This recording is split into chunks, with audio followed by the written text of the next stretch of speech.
बिस्मिल्लाहिर्रहमानिर्रहीम। अस्सलामुअलैकुम स्टूडेंट्स। तो कैसे हैं आप लोग सब? उम्मीद है कि सब जो हैं वो खैरियत से होंगे, बेहतरीन हालतों में होंगे।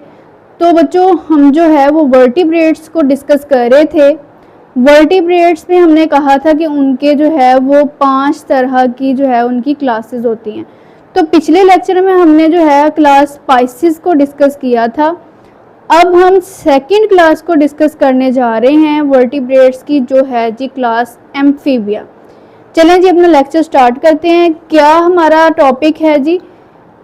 Class amphibia. हम क्लास एम्फीबिया को आज डिस्कस करेंगे, जो टेट्रापोड की फर्स्ट क्लास है। क्या है? टेट्रापोड की फर्स्ट क्लास है। डन हो गया।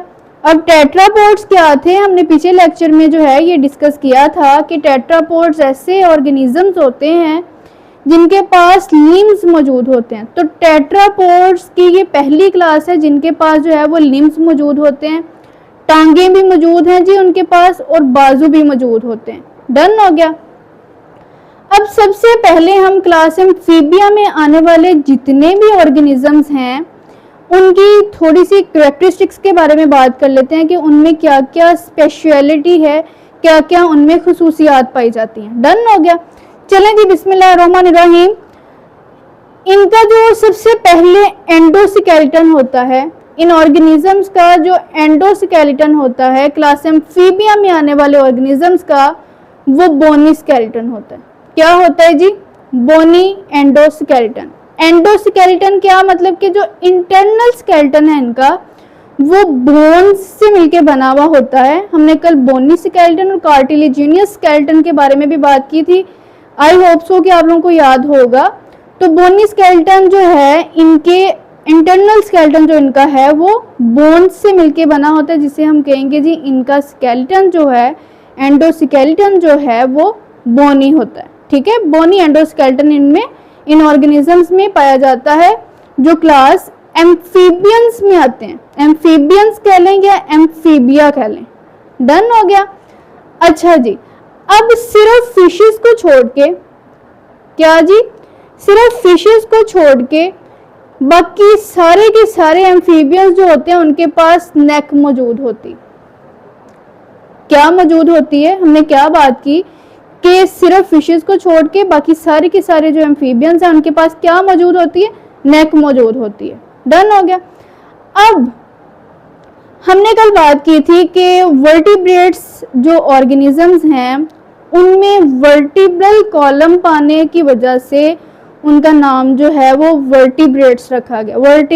वर्टिब्रल कॉलम मीन्स कि उनमें बैकबोन पाई जाती है। ठीक है, अब वो बैकबोन जो है, वो जो वर्टिब्रल कॉलम है, उसका फर्स्ट वर्टिब्रा जो है, फर्स्ट वर्टिब्रा से मुराद है उसका जो सबसे फर्स्ट पोर्शन है, अपर पोर्शन है बैकबोन का, वो कहता है कि जिसको सर्विकल वर्टिब्रा भी कहते हैं। क्या कहते हैं जी? Cervical vertebra. वो मूव करता है against the backbone of skull and allows the skull to nod vertically। अब इस लाइन का क्या मतलब है कि स्कल जो है, हेड जो है, वो वर्टिकली मूव कर सकता है। किस तरह जी? अप और डाउन। डन हो गया। अप और डाउन जो है उसकी मूवमेंट अलो करता है फर्स्ट वर्टिब्रा। डन हो गया, जिसे हम जो है वो सर्विकल वर्टिब्रा भी कह सकते हैं। ओके हो गया। अब अगर हम इनकी स्किन की बात करें, क्लास एम्फीबिया में आने वाले जितने भी ऑर्गेनिजम्स हैं उनकी स्किन कैसी होती है? तो उनकी स्किन की सबसे पहले स्मूथ होती, बिल्कुल क्या होती है? बिल्कुल स्मूथ होती है। डन हो गया। सेकेंडली मॉइस्ट होती है, गीली होती है। थर्ड पे हमारे पास आता है जी, इनकी स्किन पे किसी किस्म का कोई भी स्केल मौजूद नहीं होता, विदाउट स्केल्स इनकी स्किन होती है।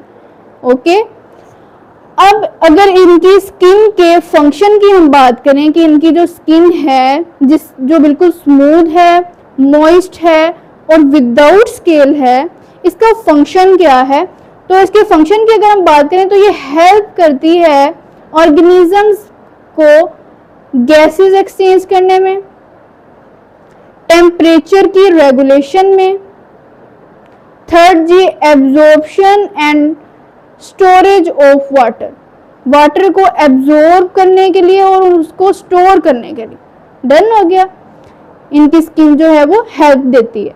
अब अगर हम बात करें कि इनमें रेस्पिरेशन किस तरह से होती है, इन जो क्लास एम्फीबिया में आने वाले ऑर्गेनिजम्स हैं उनमें रेस्पिरेशन कैसे होती है, तो ये ब्रीथ करते हैं, आपने याद रखना है कि ये ब्रीथ करते हैं गिल्स के थ्रू।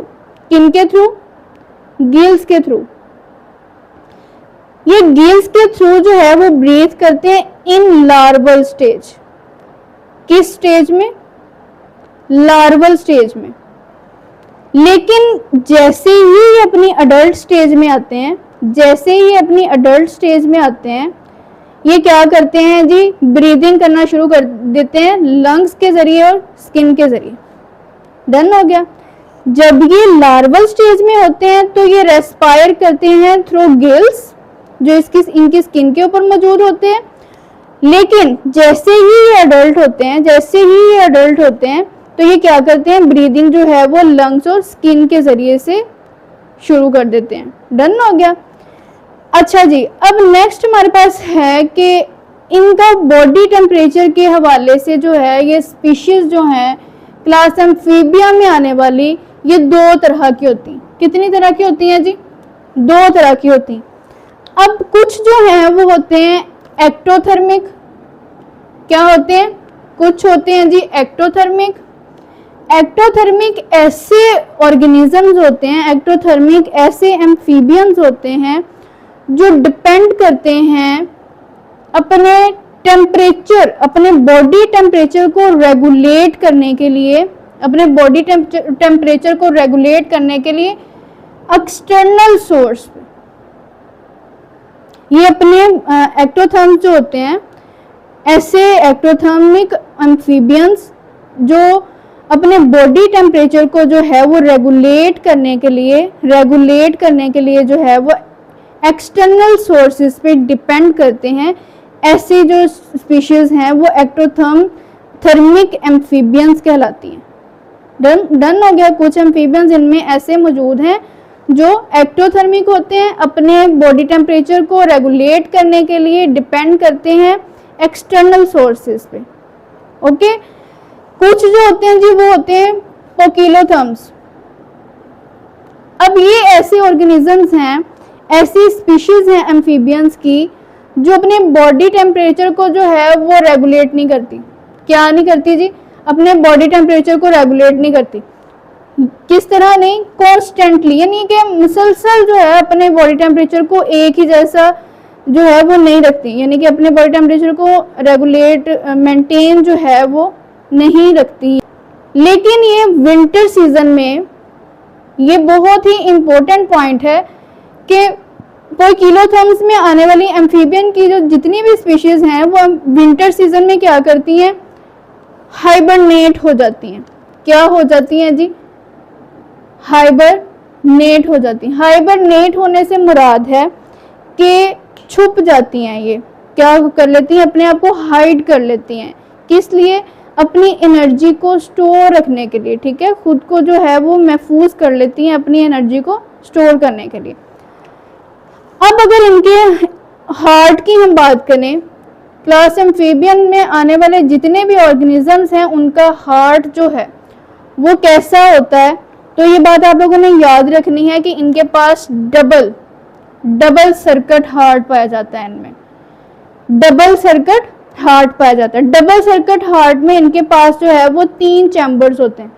कितने चैम्बर्स होते हैं हार्ट के? इनके 3 चैम्बर्स होते हैं और डबल सर्किट हार्ट इनमें पाया जाता है। 3 चैम्बर्स में 2 जो हैं वो आर्टरिया होती हैं और एक जो है वो वेंट्रिकल होती है। ओके। अच्छा जी, अब नेक्स्ट हमने देखना है जी इनमें रिप्रोडक्शन कैसे होती है। इन ऑर्गेनिजम्स में जो क्लास एम्फीबियंस में आते हैं उनमें रिप्रोडक्शन कैसे होती है। तो रिप्रोडक्शन की अगर बात हम करें तो ये जो है वो यूनिसेक्सुअल होते हैं। ये ऑर्गेनिजम्स क्या होते हैं, यूनिसेक्सुअल होते हैं। यूनिसेक्सुअल की बार बार हमने पीछे बात की, बार बार के ऐसे ऑर्गेनिजम्स जिनका जो है वो मेल अलग होता है और फीमेल अलग होती है, ठीक है, सेपरेट सेक्सेस पाए जाते हैं जिनमें, वो यूनिसेक्सुअल ऑर्गेनिजम्स होते हैं। और इनमें जो फर्टिलाइजेशन होती है, इन ऑर्गेनिजम्स में फर्टिलाइजेशन जो होती है वो एक्सटर्नल होती है। क्या होती है जी, वो एक्सटर्नल होती है। अच्छा, लास्ट पे हमारे पास जो है वो क्लास एम्फीबियंस की जो है वो कुछ एग्जाम्पल्स हैं, जिसमें कुछ एम्फीबियंस जो हैं वो टेल्ड होते हैं, जिनके पास जो है वो टेल मौजूद होती है, ठीक है। उनमें हमारे पास इंक्लूड है जी सैलमेंडर्स, न्यूट्स और मड पपीज, ओके। और कुछ ऐसे एम्फीबियंस भी होते हैं जिनके पास जो है वो टेल नहीं होती, वो जो है टेललेस होते हैं। क्या होते हैं, टेललेस होते हैं। और उनमें हमारे पास इंक्लूडेड है फ्रॉग्स और टॉड्स। डन हो गया। कुछ जो एम्फीबियंस हैं वो हमारे पास होते हैं जी लेगलेस। क्या होते हैं, लेगलेस, यानी कि उनके पास जो है वो लेग्स मौजूद नहीं होती, और उनमें इंक्लूडेड है सैसेलियंस। डन हो गया। ये जो है कुछ एग्जांपल्स हैं, यानी कि कुछ जो है वो टेल्ड होते हैं एम्फीबियंस, कुछ टेललेस होते हैं और कुछ लेगलेस होते हैं। डन हो गया। ये आज का हमारा छोटा सा टॉपिक था जो कि क्लास एम्फीबियंस के मुतल्लिक था। इसको अच्छे से प्रिपेयर करना है, इसका एक एक पॉइंट अच्छे से क्लियर करना है। कोई भी ऐसा पॉइंट, कोई ऐसी टर्म जो इस टॉपिक में आपको समझ नहीं आई, वो लाजमी पूछें कमेंट सेक्शन में। अल्लाह पाक आप लोगों को बहुत ज़्यादा कामयाब करे, बहुत ज़्यादा तरक्की करें आप लोग। दुआओं में याद रखना है स्टूडेंट्स। अगर वीडियो आप लोगों को अच्छी लगती है, आप उससे जो है आपको फ़ायदा पहुंचता है, तो बहुत सारे और स्टूडेंट्स के साथ भी उसको शेयर करना है, ठीक है, लाइक करना है, सब्सक्राइब करना है। अल्लाह पाक आपको अपने हिफ्ज़ व ईमान में रखे। मिलते हैं जी अगले लेक्चर में, तब तक के लिए अल्लाह हाफिज़।